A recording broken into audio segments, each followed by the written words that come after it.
Le néant. Rien. Il n'y a rien. Absence. Poussière, cailloux, gaz. Pas un chemin qui mène loin. Au fil du temps, le paysage se forme. Le ciel, puis les fleurs, puis les arbres. Le temps laisse la nature s'exprimer, prendre le dessus. Livide infini, vide éphémère. Herbe noire et blanche ou verte, peu importe. Un pas et l'herbe meurt écrasée. Herbe figée comme la vie qui l'entoure, au champ de l'herbe. L'immensité de la verdure devenue noire, déclin de la nature. Les couleurs noires et vertes forment un ensemble où l'amour et la haine se confondent. L'absence est l'inconnu, le noir et blanc, la pauvreté, un monde immense et monotone, où l'amour et la joie se perdent. Le manque, le flou total, l'absence, absence d'hommes, de femmes, d'enfants, de mouvements. Si l'herbe délicatement caressée par le vent de ses doigts invisibles est morte, le monde n'a plus aucun sens. La vie est comme l'herbe, elle change tout le temps. Après l'herbe, d'énormes gratte-ciel couvriront ce champ.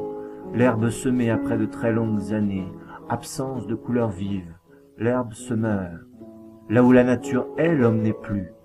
Là où la nature est, la vie se trouve. Ici est né un monde microscopique et merveilleux. Bien plus que de l'herbe, la vie. L'herbe n'est qu'éphémère. Avant était la terre, qui sait ce qu'il y aura ensuite. L'herbe, plus légère que l'air. Partir en chemin, ici ou là, peu importe, du temps que l'on est loin. Le laisser nous emporter pour ne plus retomber. Personne. Pas un bruit. Aucune sonnerie de téléphone. Au loin, il faut partir, se mettre en chemin, peu importe s'il faut souffrir. Droite ou gauche, bien ou mal, faire le choix primordial de la vie. Le vide permet l'évasion éphémère.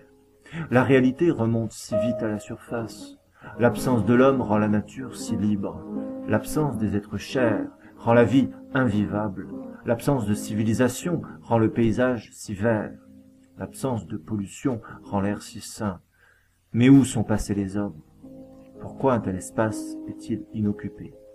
1000 questions m'agitent. Est-ce la mort, la vie? Les hommes sont-ils à la ville, à construire des villes? La vie est comme un lac. Elle peut être longue comme elle peut être courte.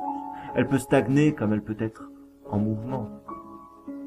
Les bâtiments sortent de sol au même rythme que les fleurs au printemps. Tout devient artificiel. L'être humain ne voit plus la perfection dans la nature. Les engins détruisirent tout. Se levèrent les immeubles, la pollution, combat de la nature, de toutes ses forces pour conserver ce qu'elle avait mis tant de temps à construire. Les fantômes contrôlent la ville. Les routes deviennent des autoroutes. Les maisons des immeubles. L'herbe recouverte d'un amas de béton, de goudron. Seules les ombres vivent. Paysage figé que seul le vent traverse en colère et brutalise la nature. Les gratte-ciel bourgeonnent, grandissent, puis s'écroulent, car l'être humain n'a aucune limite. Quand comprendrons-nous que nous détruisons ce qu'il y a de plus cher, de plus indispensable sur terre? Que reste-t-il? Quelques images dérisoires face à la grandeur absolue de la nature, désormais seule et innocente face à l'homme qui l'a détruite. Il est temps de redonner vie à la vie. Immensité de l'inépuisable flux de force et de rage, détermination éternelle, pure et troublante. Seul, immobile, identique à la lune, je veux voyager. Quand la lune illumine le ciel, je veux illuminer la jeunesse, du matin au soir, être monté tel un cheval, sentir l'herbe fraîche et sa rosée, caresser les parquets chauds. La boule, si légère et si fragile, commence son long périple à travers les campagnes et les villes. Caressée par le vent, emportée par les torrents, elle parcourt les océans au fil des ans. Parfois, l'eau gênée par cet obstacle se déchaîne, nous offre ce grand spectacle. Mais la boule la plus vive ricoche sur les vagues, virevolte entre les rochers. En observant les rives, qui lui transmettent la joie à travers les chants et les voix. Il faut avancer pour ne pas perdre l'équilibre.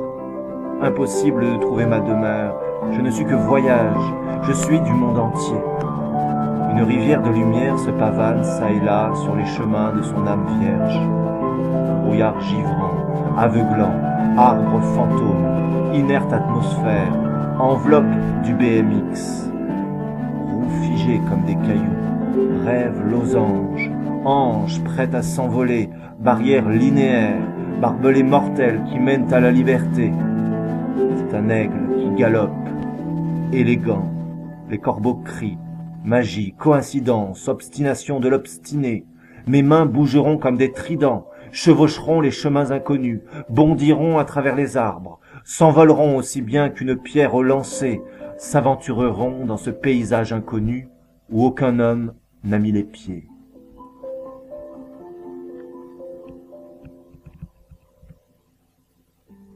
Ô toi, posé au sommet contemplant ce paysage magnifique, ciel bleu ensoleillé, végétation resplendissante, ô toi blanc comme du coton, noir manoir, ô toi ne bouge pas, gardien de la nature. Un jour, bientôt peut-être, j'arracherai l'ancre tel un ballon qui tient mon navire loin des mers. La vie rôde autour de ses ombres. Seul sur cette route déserte, entouré de grands et tristes arbres, tu jettes un froid sur ce paysage déjà lugubre, sombre et triste. Est-ce la route pour l'enfer, le calme avant la tempête? Seul sur ce banc, rompre sa solitude, ennui. Enfermé par ces pierres féroces, comment faire pour sortir de l'enfer? Divinité tombée du ciel, il attend. Bâtiment vétuste, craquelé par le temps, paysage sombre, triste et sans vie, il éblouit. Les balles s'arrêtent à la frontière, l'accès à la liberté. Sont-elles là depuis longtemps? Peut-être des heures, des jours, des années, toute leur vie, qui sait? Personne ne peut le dire. Personne ne peut dire pourquoi elles ne franchissent pas ces barbelés qui ont l'air d'être des montagnes, barrières infranchissables. La nature veut se faire respecter, se fondre dans le paysage moderne, acharnement de l'homme. Couleurs vives, or de la poire, rubis de la tomate, grenat du brugnon, verger verdoyant, jardin d'Éden. Calme, empereur du royaume, arbre lugubre, prendre cet envol qui nous mènera loin. Promesse. Où veulent-elles aller? Je ne sais point. Où sont-elles arrivées? Je n'en sais rien. Sont-elles en train de nous regarder? Peut-être, observant, créant ce lien. Appuyées sur ces barres de fer, rouler pour ne plus s'arrêter. Est-ce l'envie de fuir l'atmosphère? Pense-t-elle à décoller? Non sollicitée, elle pense au ciel dégagé, solidaire, ne pas se lâcher. Elle quitte la terre pour rejoindre les volières. Ce sera leur dernier voyage. Je vous rends hommage. Neutralisés, les rêves se sont effacés. À vous, avec qui j'ai tant roulé. Comme un aigle, habile et perspicace, incarcéré dans cette prison nuageuse, ne sachant où m'échapper, imaginant 1000 solutions, seulement une ouverture, et c'est la liberté. Je ne suis rien sans ma baguette chinoise. Si je tombe, je ne me casse pas. Je fais des ronds, des ronds, des ronds. Dans les airs, un coup de vent, et tout s'écroule.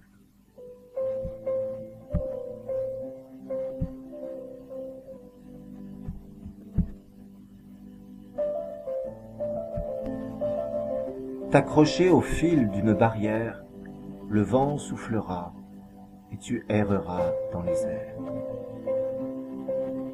Embarquées sur ce ponton qui un jour s'arrêtera, elles tomberont dans ce lac qui engloutit tout, leur force de couleur couleront.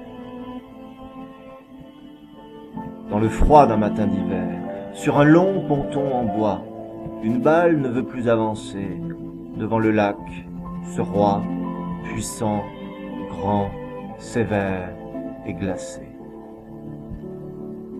La lumière qui surplombe les arbres nous rassure. Elle nous montre le chemin, notre direction, dans cet endroit mort de vie, dominé par cette grande et épaisse forêt. La cabane abandonnée reste un mystère. Que s'est-il passé? Pourquoi les hommes l'ont-ils désertée? Montons, escaladons cette dense forêt, et tous les obstacles que nous pourrons croiser, attrapons ces balles et jouons dans la lumière. Envie de jongler infiniment, dans cet endroit de verdure et de lumière, harmonie de la nature et des balles. Balles fixes et immobiles, plantées là à contempler ce paysage si bas, fixé. Le néant, rien, naissance de la nature, naissance des objets en attente des mains des hommes, en attente des pieds des hommes, équilibre de l'humanité.